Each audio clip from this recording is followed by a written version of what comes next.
Assalamualaikum. My name is Siti Nasirah Binti Muhammad Abdul Nasir, a student of Bachelor in Science, Biology. My student ID is 2019496476. So today I will present about my final year project with title Investigation on Antibacterial and Anti-Inflammatory Activities of Vitex folia. This presentation was including a few parts which are introduction, literature review, methodology, result and discussion, and also conclusion and recommendation. The background study, herbs and medicine from natural products have been used for centuries and are still relevant in this era as an alternative to modern medicine made from chemical synthesis as a treatment or prevention of human disease, especially from bacterial effects. Vitrifolia can be used to inhibit the pathogenic microbes such as gram-positive and gram-negative bacteria. Based on Feldman 2019, several drugs were already being used to treat infection caused by bacteria such as ampicillin, amoxicillin, and penicillin G. However, they are no longer to be chosen due to the significant side effect of the chemical such as nausea, skin rash, and also vomit. Gita 2004 discovered that the leaf of Vitrifolia possess antibacterial activity and can be a new antibacterial to be developed to treat the disease that come from bacteria. So, through scientific research by Mustarichi 2018, Vitrifolia is used to replace the inflammation drug in Kerawang district, West Java. And another study states that the effect of Vitrifolia extract towards anti-inflammatory reactions were evaluated using carrageenan-induced pore edema in rats and xylene-induced ear edema in mice as inflammatory model.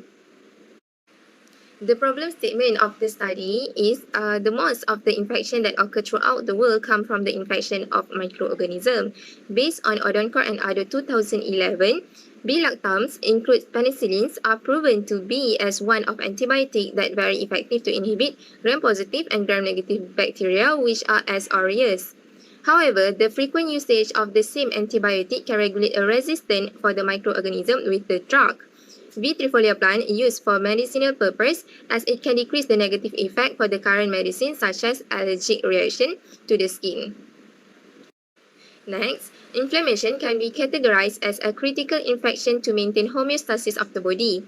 Almost 90% of the report in clinical studies showed that synthetic drugs could influence the patient to get the after effect as it can be related to the toxicity, iatrogenic reactions, and adverse effect complicating the treatment process.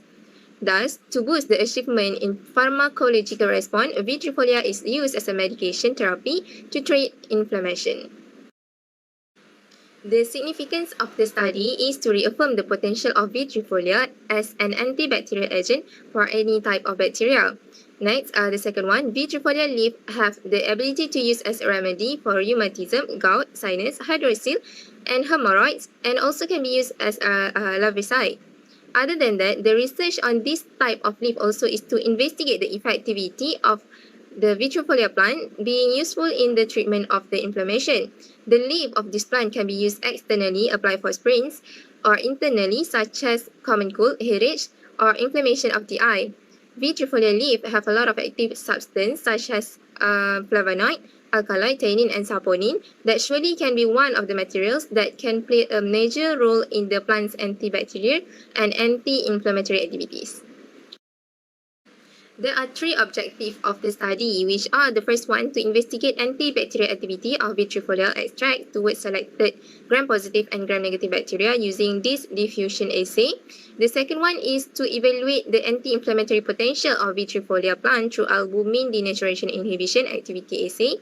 And the last one is to identify the presence of flavonoid, saponin, and tannin in the Vitrifolia leaf extract. So for the literature review, we will start with the introduction of Vitrifolia. So Vitrifolia belongs to the family Lamiaceae, which have an aromatic coastal deciduous shrub or small plant that grows between 1 to 4 meter tall. It has a lot of vernacular names such as Jalanir Gundi in Sanskrit, Nishinda in Hindi, Paniki Shumbala in Bengali, Lagundi or Lemuni in Malayalam, and many more depending on the country where it was found. So Vitrifolia have a leaf consists of 3 to 5 elliptical leaflets which are about 3 to 12 cm long, and there were white hair cover underneath the leaf surface. The flowers are borne on a panicle in Florence up to 80 cm long, which the corolla of the flower is about 0.5 long and 5 low. So here we can see the picture of Vitexifolia tree, the leaf and also the flower. Recently, Zulkifli 2021 have identified antibacterial activity of Vitrifolia against pathogenic bacteria using the methanol extract of the plant. So in their study, 4 types of bacteria, which is 2 gram-positive bacteria, Staphylococcus aureus and Staphylococcus epidermis, and 2 gram-negative bacteria, E. coli and also Klebsiella pneumonia, were exposed to 4 different concentrations, which are 7.5%, 15%, 30%, and 60% of methanol extract. So from the experiment, it showed that the antibacterial activity of Vitrifolia was more effective toward gram-positive compared to gram-negative bacteria. Pani and Kumar 2014, Murugan and Mohan 2012 did a study about the antibacterial activity of Vitrifolia leaf extract too. B. subtilis recorded the highest inhibition zone compared to E. coli using ethanol extract. And B. subtilis again showed that it was more susceptible against the benzene extract compared to other bacteria as the diameter of inhibition zone was the highest. So next, several studies have revealed that Vitrifolia leaf extract can overcome inflammation, like WE 2020, where cytokine production in human U937 macrophages can be affected by the Vitrifolia leaf extracts.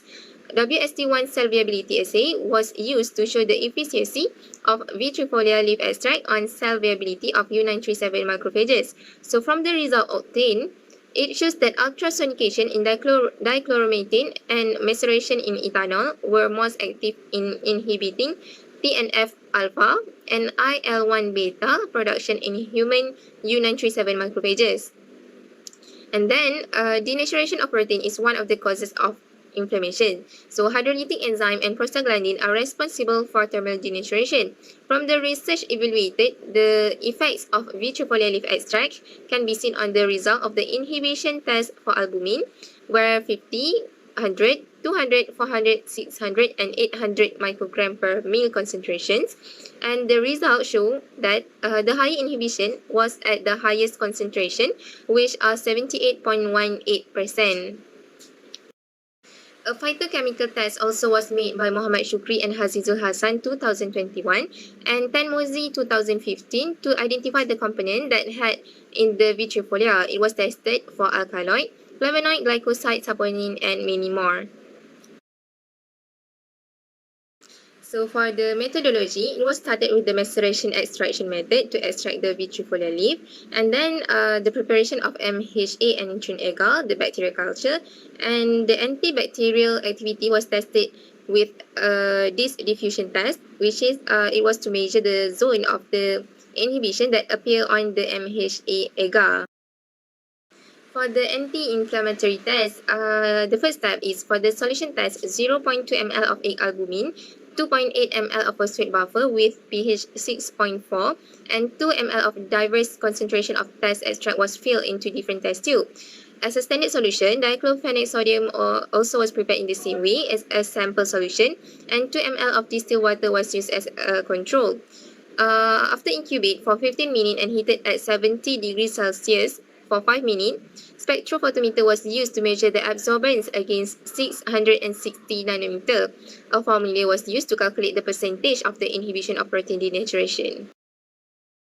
For phytochemical test, it was started with a flavonoid, which is 3 ml of leaf extraction was mixed with a few drops of 20% of sodium hydroxide, and then the dilute HCl will be added. Next for saponin, Vitrifolia extract was mixed with 5 ml of distilled water, and then a few drops of olive oil was added. And lastly, for tannin test, 2 ml of Vitrifolia was added with 0.1% of FeCl3 solution, and the change of the color for all the phytochemical tests was observed. Result and discussion. The table shows the result of the percentage yield of extract Vitrifolia plants. So for 95% ethanol extract, the percent yield was 23.15%, and for 70% of ethanol extract was 25.81%. So all of this picture shows the inhibition zone of 3 concentration of 95% ethanol extract and 70% ethanol extract towards E. coli. And all of this picture shows the inhibition zone of tree concentration of 95% of Vitrifolia ethanol extract and 70% Vitrifolia ethanol extract towards B. licheniformis. So next, this table shows the details of the data for the inhibition zone of the ethanol extract. Positive control, which are ampicillin, and negative control, which are 10% of twin 20. So overall of the data, it can be seen that Vitrifolia are effective towards gram-positive bacteria compared to gram-negative bacteria, as there was some inhibition zone of the plate for B. licheniformis. However, the inhibition zone showed that E. coli was resistant towards both 95 and 70% of Vitrifolia ethanol extract, and at range between resistant to intermediate for B. licheniformis, which is around 6 mm to 15 mm only. It can be said that the data was not standardized with each other, and it might be some error happened while doing the test, such as the aseptic technique was not applied accordingly, as there were some plate that have contamination. And other than that, the concentration used for the extract also may be less than needed. And lastly, the solubility of the extract to the agar also could affect the inhibition zone of the bacteria. So, as for anti-inflammatory tests, this graph already shows the comparison of the effect of diclofenac sodium, 95% and 70% Vitex trifolia ethanol extract towards the percentage of the inhibition of protein using albumin. So the orange line here shows the result of the protein denaturation of 95% ethanol extract, and the grey line for the 70% ethanol extract. The blue line shows the protein denaturation of diclofenac sodium, which is it was used as a standard, and from the graph it can be concluded that there is a small potential of Vitrifolia as an anti-inflammatory agent. Even it showed a small amount of inhibition compared to diclofenac sodium. And then the phytochemical test for flavonoids, saponin, and tannin also showed the changes of the color, which mean the presence of the compound in Vitrifolia leaf, and it can contribute to the positive feedback for antibacterial and anti-inflammatory tests of Vitrifolia. Last but not least, the conclusion made for this research are the study demonstrated that Vitrifolia leaf extract are able to inhibit the bacteria, and it was more effective to gram-positive bacteria compared to gram-negative bacteria. And the study also indicates that Vitrifolia leaf extract have a potential in the performance of anti-inflammatory activity, even though it only has a small percent of albumin denaturation inhibition compared to diclofenac sodium. And lastly, phytochemical tests for Vitrifolia leaf extract contain flavonoid, tannin, and saponin compound, which contribute to the potential of antibacterial and anti-inflammatory agent. A few recommendations of this research can be made, and the first one, for the extraction method, a type of solvent used for extraction can be various other than only using ethanol. And then the second one is the method used for antibacterial tests also can be changed to agar well diffusion. The third one is for anti-inflammatory assay, the concentration used for the extract can be increased. And lastly, further research can be done using Vitrifolia leaf to study about antioxidant, antifungal, or turn it into any commercial products such as lotion, cream, and so on. I think that's all from me. Thank you so much for lending me your ear.